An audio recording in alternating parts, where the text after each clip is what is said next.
How to delete your DeepSeek AI account. Hey everyone, welcome back to another tutorial. In today's video, I'll be showing you guys how to easily delete your account on DeepSeek AI.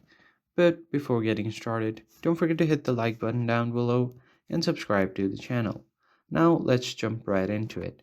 The first thing you need to do is download the application from Google Play Store or App Store. And once you have the app, you can just open it up and make sure that you have logged into your account. And once you're logged in, what you need to do is swipe right on your screen to access your navigation bar, or you can just tap on the two lines at the top left and then tap on your profile. Now, once you tap on your profile, you'll be able to see your email and if your Google account is connected or not. You can see the terms of use, privacy policy. You can also check for updates. You have app's color scheme and language.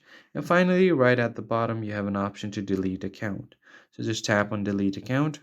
And deleting your account will forfeit any unused balance and blocked access to all DeepSeek services. So if you still wish to continue to delete your account, you can just go ahead and tap on delete and your account will be permanently deleted. So that's pretty much it, guys. I hope you found this tutorial helpful. I'll catch you guys on the next one.